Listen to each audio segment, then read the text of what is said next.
ry avana malala rehetra ho amin'ny tompo ho ampitomboina ho aminareo anie ny fahasoavana sy ny fiadanana avy amin'ilay Andriamanitra nahafony zanany malalany nomeny tety amin'izao tontolo izao ity ary nitsangana tamin'ny maty miakatra ambonahitra mampanantena antsika ihany koa fa handray antsika ho any aminy ho aminareo anie ny fiombonana amin'ny efa namasina izay mampiombona antsika amin'ny izao andro ny akarana izao hidera sy anome voninahitra n'Andriamanitra isika mitsangana andeha iombona amin'ny mpanao salamo isika ry havana malala iamaky ny salamo faha-efatra amby roapolo andininy fahatelo ka hatramin'ny fahafolo ho fiderana an'Andriamanitra dia iombona amin'ny mpanao salamo isika hideran'Andriamanitra manao hoe iza miakatra manahiritra Jehovah ary iza mipetra ao amin'ny toerana masina izay mahatontanana sy maitso izay manana ny fanahy manandraika maninina mamitaka andrafitahirana amin'ny Jehovah izy ary fahamarinana fa n'Andriamanitra ny famonjena azy izany malalaka azy izay mitady mitandao totsoko asatanana nareo vavahady anisandary nareo vavahady raidira ny panjakana voninahitra iza zao panjakana voninahitra izao Jehovah mahevitsy Jehovah miara-behely asandrato ny nareo vavahady ary manandrata ny nareo vavahady raidira ny panjakana voninahitra iza zao panjakana voninahitra izao Jehovah tompony maro izy ny panjakana voninahitra. Ny hira fa raika amby dimapolo amby zato hiderantsika an'Andriamanitra. Thank you.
mivavaka idera sy anome voninahitra an'andriamanitra isika. Andriamanitra ray tsy tosy mandrakizay eo midera mankalaza manome voninahitra anao zay fa noho ny amin'ny fitiavanao dia nirahanao ny zanakao malalanao Jesosy Kristy tomponay tonga tety amin'izao tontolo izao ity tena olombelona kanefa tena Andriamanitra nisolovoinanay ary maty ho famonjenanay velona tra-pamonjena zay ka dia midera sy manome voninahitra anao kanefa tsy nilovo ny fasana fa nitsangana tamin'ny maty ary niakatra ny an-danitra mitoetra eo amin'ny tanakavanany ray mifona mandrakariva ho anay misaotry fa niakatra ianao Jesosy Kristy eo hitondra ny fifonanay koa noho ny amin'ny maha-olona tsy tanteraka izay amin'izao fo mitaloha anay tompo ao mba handraisanay ny famelan-keloka sy ny famonjena zay efa vitanao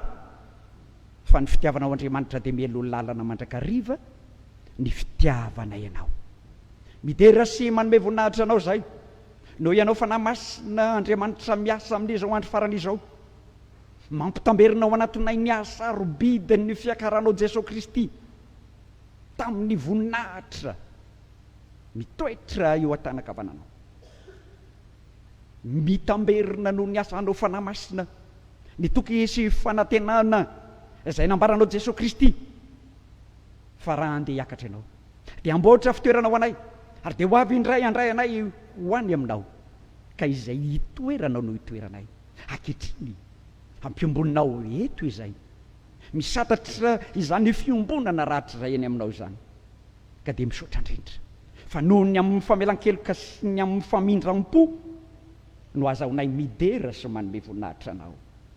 Halleloia. Dia rainay mandrakizay ny anaranao raha izanaka fanahy masina. Amen.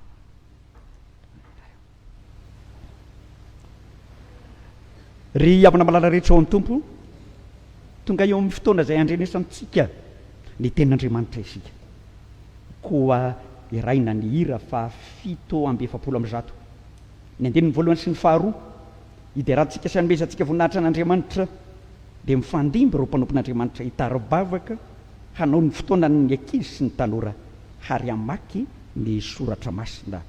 Ny hira fa 7:100 andinin'ny voalohany sy ny faharoa mitovy eo amin'ny hira 7:500 izany.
Hiary vavaka isika fanilony tongotra sy fahazavany lalanay tokoa tompo ny teninao.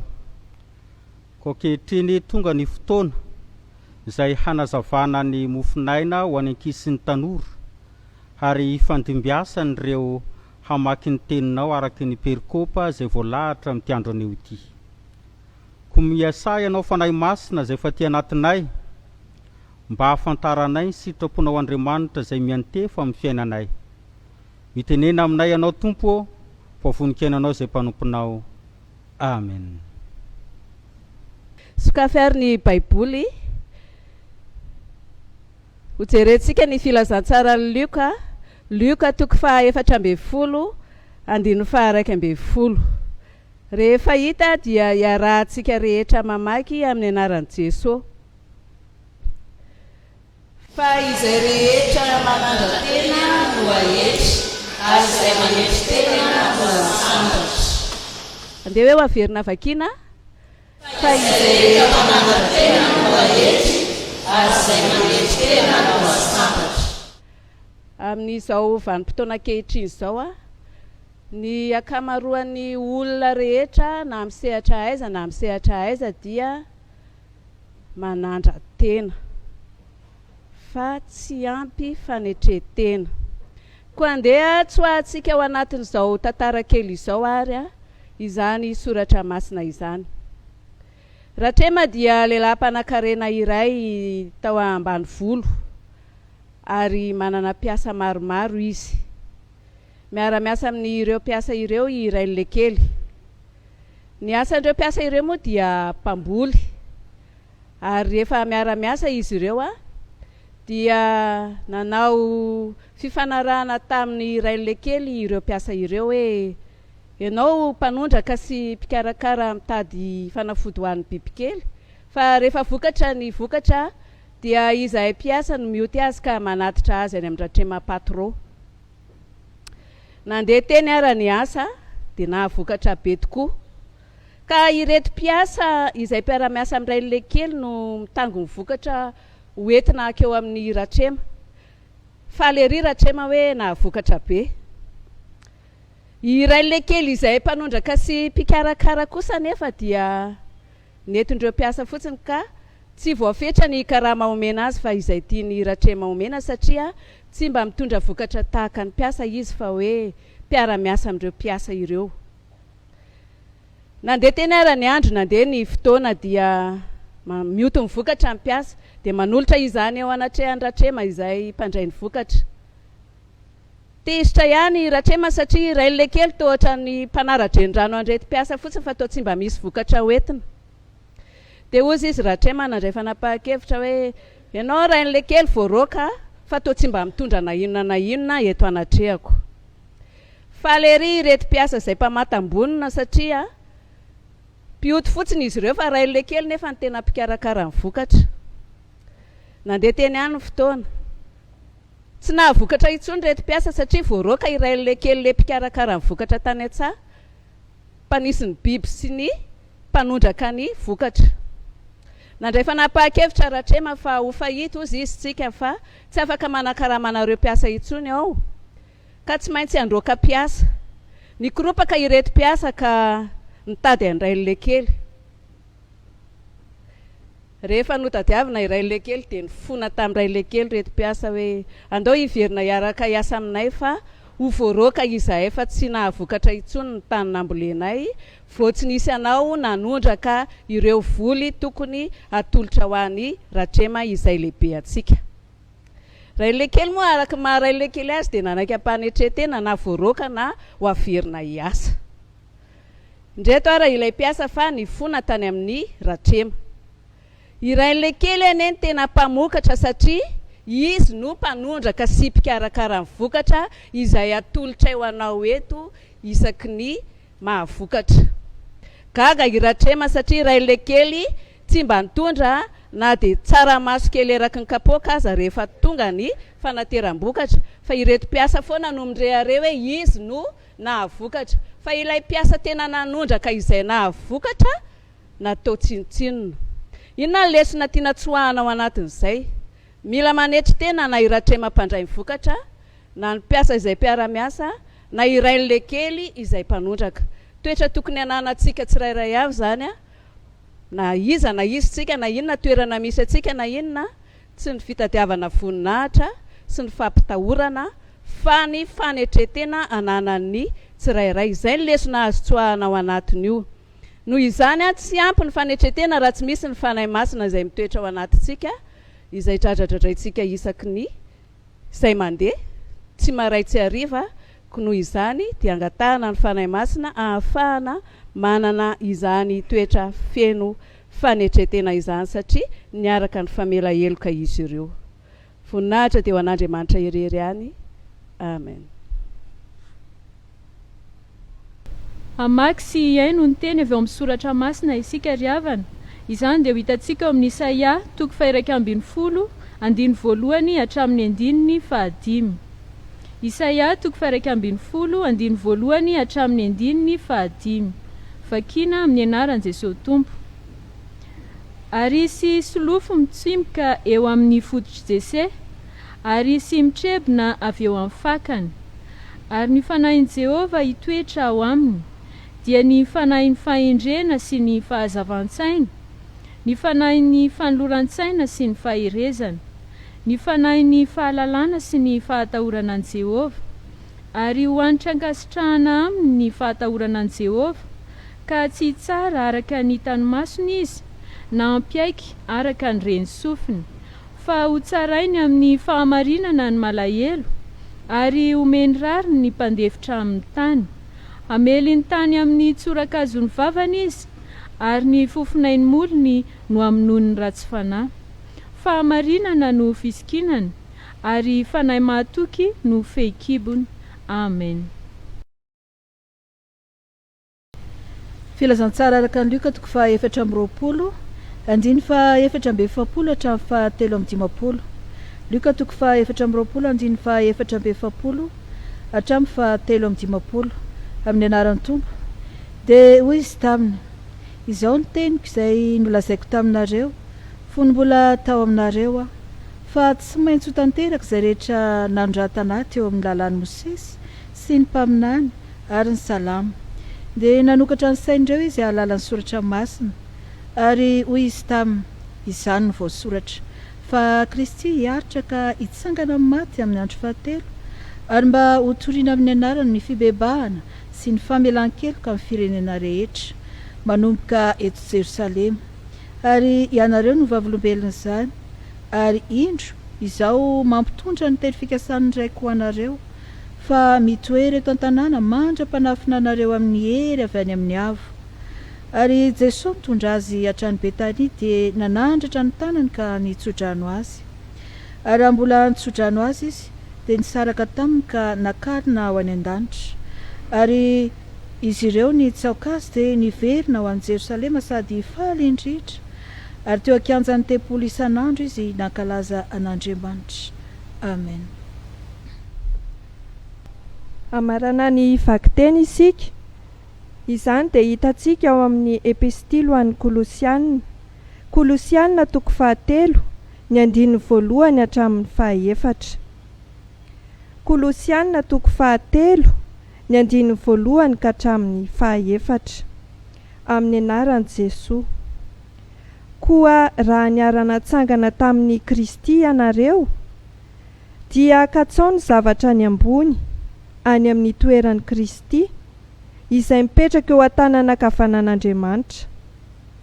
Saino ny zavatra any ambony, fa tsy ny zavatra etỳ an-tany. Fa efa maty ianareo, ary ny fiainanareo miafina amin'ny Kristy ao amin'Andriamanitra. Raha iseho Kristy fiainantsika, dia hiara-miseho aminy koa amin'ny voninahitra ianareo. Amen. Ray masino, manamasinana ny famadina.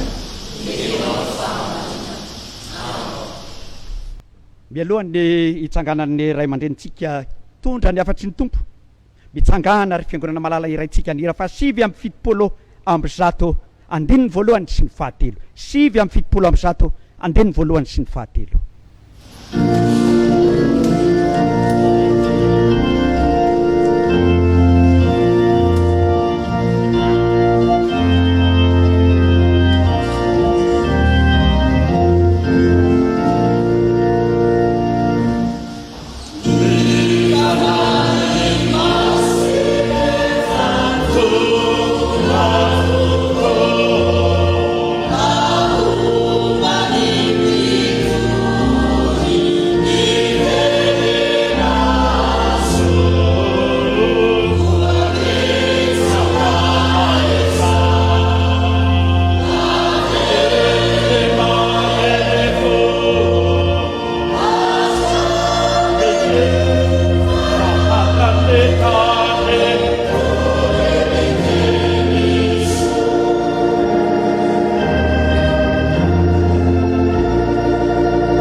Miarabantsika rehetra riavana amin'ny anaran'i Jesosy Kristy ity tompon'ny fiangonana.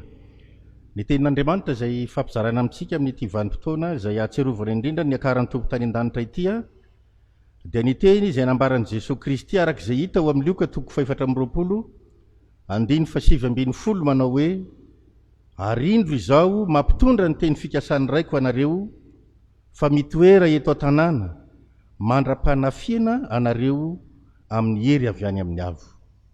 Jesosy Kristy nitsangana sy niseho teo afovoan'ny mpianany taoriana nitsanganany tamin'ny maty riavana ny tenin'Andriamanitra eto ambanomasontsika. Nitsodran'ny mpianany Jesoa niresaka tamin'izy ireo, ary isan'ny teny izay nambaran'i Jesosy Kristy tamin'ny mpianatra ny hoe: arindro izao mampitondra ny teny fikasany raiko anareo, fa mitoera eto an-tanàna mandra-panafiana anareo amin'ny hery avy any amin'ny avo. Zany teny nambaran'i Jesosy zany riavana no andeha vavahantsika, ka lafiny zavatra telo no asongadintsika amin'izany. Ny voalohany dia ny hoe nanome teny fikasana Andriamanitra ray. Ny Andriamanitra ivavahantsika dia Andriamanitra manome teny fikasana ny mpanompony.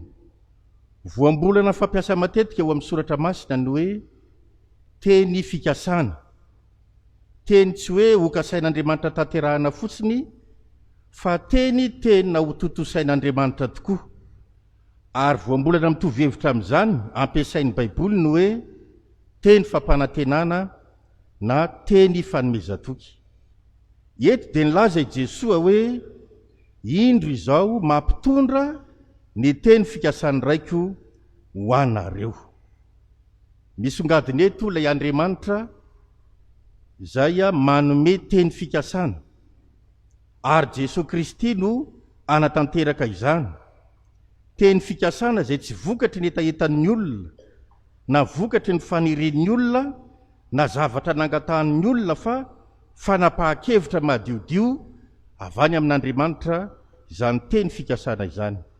Izy Andriamanitra no nanana finiavana handeha hanolotra, handeha hanome zavatra ho antsika.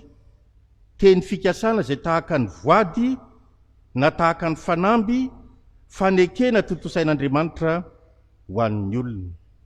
Fantatr'Andriamanitra tsara zany riavana ny fisintsika sy ny tokony atao atsika. Tia sy mieritreritra ary mihevitra atsika zay ahasoantsika mandrakariva, zany Andriamanitra zany. Zany hoe Andriamanitra mikarakara, Andriamanitra manome antoka, fa eo an-tanany ny fiainako avin'ny mpanompony, ary zay indrindra ny mahatonga azy manolotra teny fikasana. Omeny teny fanomezan-toky, omeny teny fampanantenana zay mbola miafina eo anatrehan'ny olombelona Andriamanitra. Ary ataony zany fanomezana ny teny fikasana ny amin'ny ho avy zany mba hampiorina ny finoantsika sy hahatonga ny olona tsy hisalasala ny amin'ny fitondran'Andriamanitra ny fiainana. Hita ao amin'ny soratra masina riavana hatrany amin'ny testamenta taloha fa fomba fanaon'Andriamanitra ny manome teny fikasana ho an'ny olom-boafidiny. Ho indrindra mantsy ny fanantenana nomeny ny zanak'Israely arak'izay hita eo amin'ny Isaia 4:7 hoe: eny andatsaka ny fanahiko amin'ny taranako ao aho, ary ny fitahiako ho aminy ny teraka ao. Dia miverimberina matetika ao amin'ny soratra masina ny teny fanomezan-toky tahaka an'izany. Riavana malala rehetra ao amin'ny tompo. Hay zany Andriamanitra afaka misava lalana sy manoritra ny ho avinao. Dia fantaro ireo teny fikasana sy fanomezan-toky efa nomeny antsika, ary aoreno eo amin'izany fampanantenana nataony zany ny finoanao sy ny fiainanao. Mahatoky Andriamanitra hany ka marina sy tsy miova amin'ny teny izay nambarany. Tsy teny natao afinaritra ny sofina fotsiny ihany no nomeny, fa teny tena nataony ho anao koa ny fahatanterahany zany. Koa matokia feno an'Andriamanitra sy ireo teny fikasana maro izay efa nambarany, dia ho tsapanao ny fahamarinana, fa natao anao indrindra ny teny Jesosy hoe indro irahako eo aminareo ilay nampanantenainy ny raiko. Andriamanitra mampitondra manome teny fikasana ho antsika ny Andriamanitra ivavahantsika. Fa ny lafin-javatra faharoa nefa dia izao, mialohany anatanteran'Andriamanitra izany teny fikasana izany dia nasaina ny janona tao an-tanàna aloha ny mpianatra Jesosy. Izany hoe andrasan'ny mpianatra eo an-tanàna ilay teny fikasana izay omen'Andriamanitra. Fa ho indrindra mantsy Jesosy hoe mitoera eo an-tanàna mandra-panafiana anareo amin'ny hery. Mbola nanafaran'ny tompon'ny mpianany zany afatra zany. Ary hitantsika tokoa zany eo amin'ny asan'ny apôstôly toko voalohany 9:4 hoe ary raha niangona teo aminy Jesosy dia namepetra azy tsy hiala ao Jerosalema fa hiandry ny teny fikasany ray izay efa arenareo tamiko hoy Jesosy. Nanome teny manana endrika baiko sy fandaminana i Jesosy eto amin'ity perikopantsika ity. Nasehony Jesosy ny mahatompo manana fahefana azy hany ka nametraka teny mba ho akatoavina izy, ary mazava tsara ny teny izay nambarany, mijanona eo a Jerosalema aloha ianareo mandra-pahatanteraky ny fahatanterahany teny fikasany. Manana ny fandaminany zany sy ny fandaharam-potoanany Jesosy na Andriamanitra ivavahantsika, ary manomboka eo Jerosalema ny fitoriana sy ny fijoroana vavolombelony. Fa hoy mantsy ny teny nambarany hoe vavolombeloko any Jerosalema sy eran'ny Jodisy Samaria ary hatrany amin'ny farany tany ianareo. Andriamanitra no manoro hevitra sy mampahafantatra ny amin'ny programa sy ny amin'izay tokony atao. Eny Andriamanitra no mitari-dalana azy, Andriamanitra no mametraka ny fandaminana. Tsy kariketra zany ry havana fa Jesosy dia manana ny lara-pahameny, Jesosy manana ny fotoanany, tsy maimaika ny andeha fa mbola misy zavatra andrasana ary mbola misy zavatra alamin'i Jesosy Kristy mijanona ao Jerosalema aloha ianareo. Nasaina nakato sy nanaraka fandaminana ny mpianatry ny tompo eto. Ary zava-dehibe io fitaizana nataon'i Jesosy io, mirotsaka tsehatra amin'ny fandaminana ny asa andrasana amin'ny mpianatry Jesosy. I Jesosy no mitarika ka manambara ny toerana le sy ny asa tokony atao.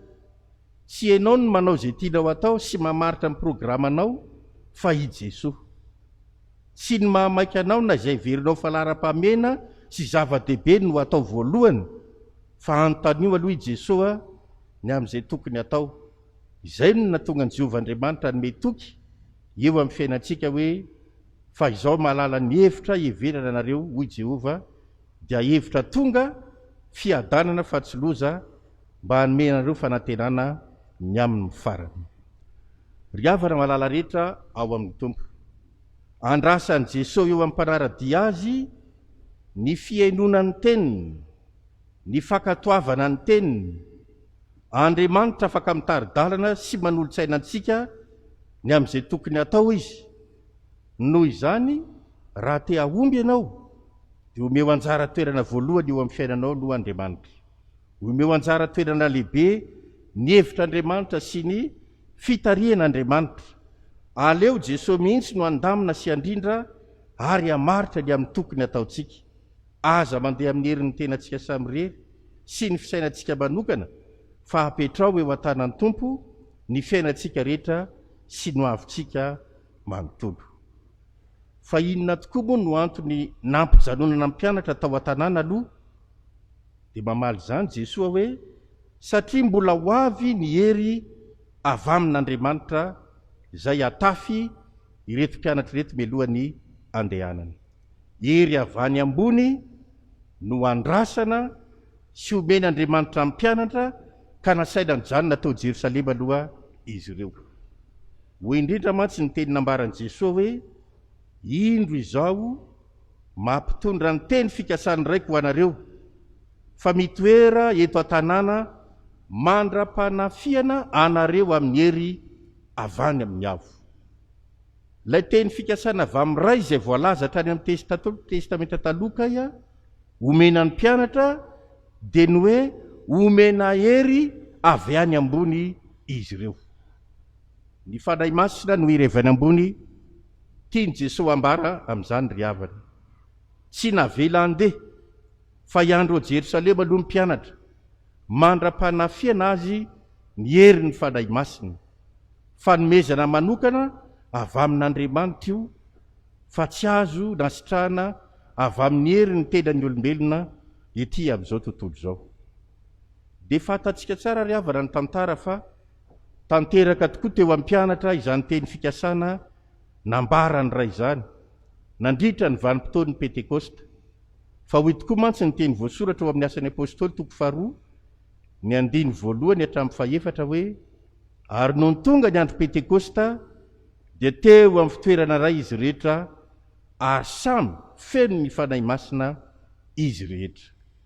Mialoha ny nialany Jesosy teo amin'ny mpianatra sy ny akarany ho any an-danitra dia niantoka ny hoavy ny mpianatra aloha i Jesosy, ka ny fanomezana ny fanahy masina no antoka voalohany nomeny Jesosy tamin'izany mba hatanterahany mpianatra ny baiko izay nomena azy dia ny hovavolombelona izany.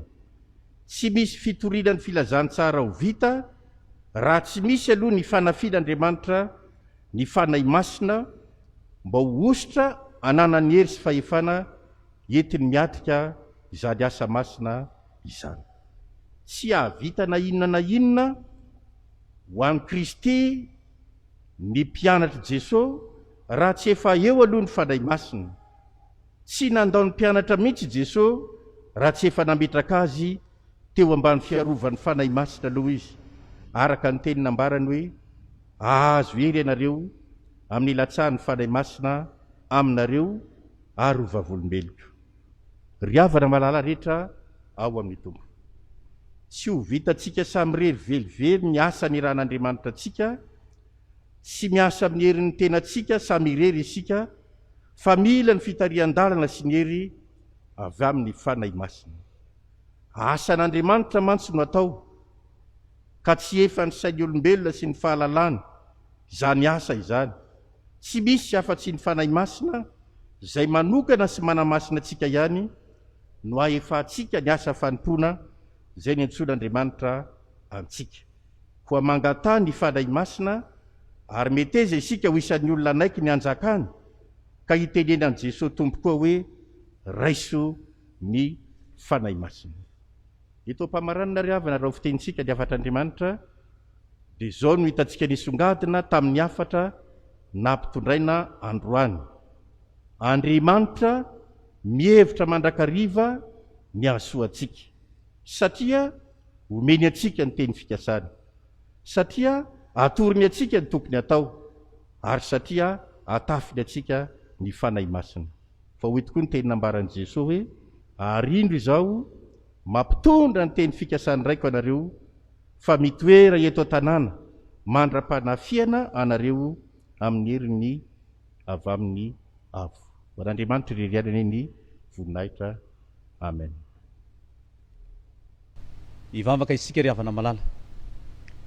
Ry Andriamanitra rainay izany an-danitra misaotra anao zahay raha nandre ny afatra avy amin'ny teninao Andriamanitra tamin'izao andro ny ankarana izao. Andriamanitra misaotra fa ny afatra nampitondraina anay dia mampahatsiaro anay fa manana teny fikasana ho anay sy ny taranakay ianao, ary manana teny fanomeza toko ho anay ianao, ka amintany ianao amin'izay rehetra andraikitra sy asa na fikasan'ny fiainanay.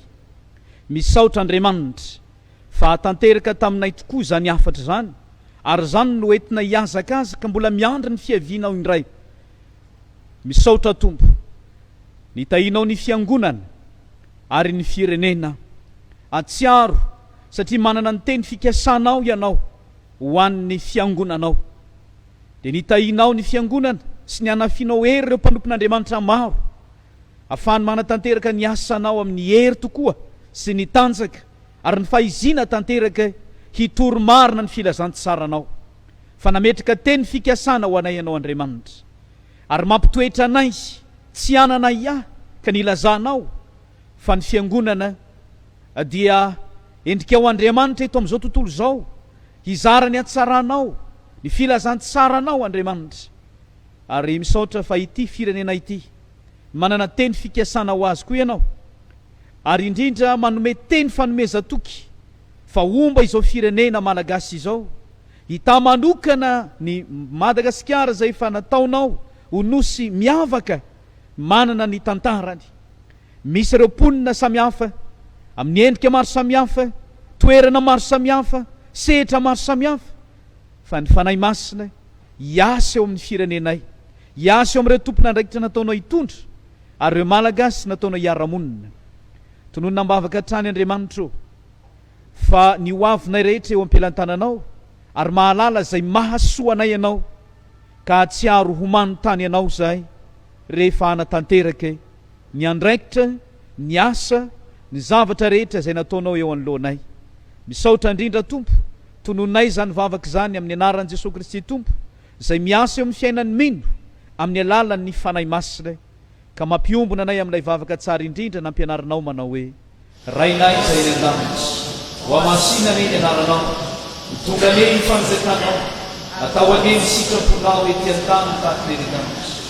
Ianao mitsaza ho anay, ary mamelany elokay tahaka namelana izay mety taminay, ary aza mitondra anay amin'ny fakapana manafany amin'ny ratsy. Anao ny fanjakana sy ny eny ary voninahitra mangitra zay. Amen. Ry fiangonana malala, Jesosy Kristy lay niakatra ny an-danitra, dia andray antsika hiara-miombombonahitra amin'ny ao an-danitra ratsy zay koa mitsangana. Andeha sataritsika ety amin'izao tontolo izao ity ny fiombonana, ka iarahantsika rehetra anonona ny fanekempinoana apostolika na ny fanekempinoana larana voalohany manao hoe: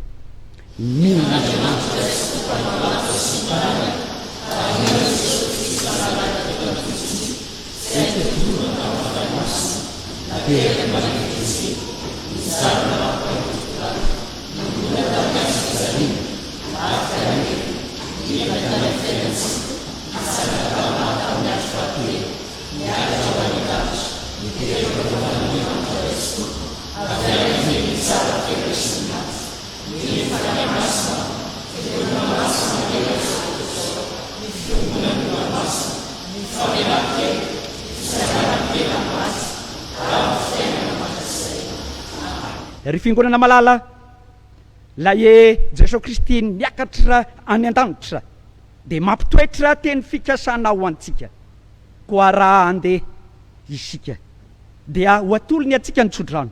Mialoha izany ny hira fa 500 andininy voalohany sy ny faharoa dia atolotra ny tsodrano. 500 andininy voalohany sy ny faharoa.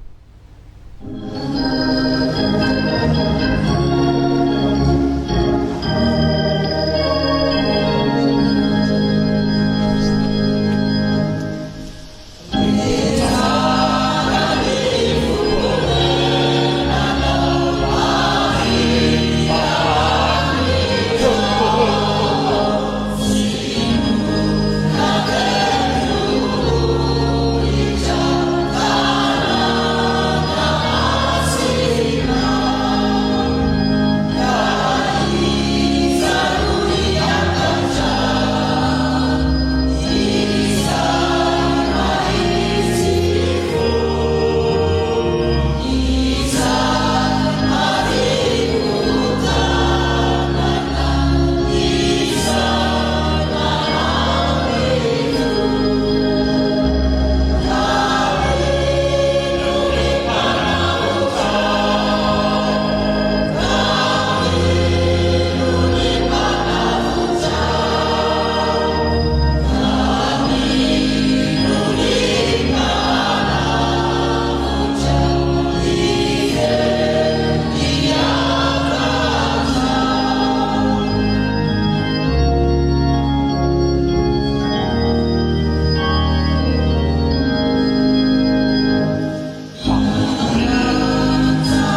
raisao amin'ny finoana sy ny fanantenana ary nitsodrano sy tonona amin'ny anaran'ny tompo ho aminareo andriamanitry ny fiadanana masina anareo samy eo tanteraka dia ho arovana avokoa ny fanahinareo ny ainareo ny tenanareo ho tanteraka ka tsy hanantsiny amin'ny fiavian'i Jesosy Kristy tompontsika mahatoky izay ny antsoanareo sady izy ihany no ahefy izany dia mandehana amin'ny fiadanany tomponareo amen.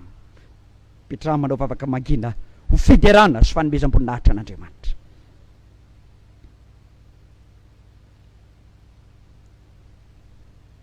Ho an'Andriamanitra rery ananeny voninahitra. Amen.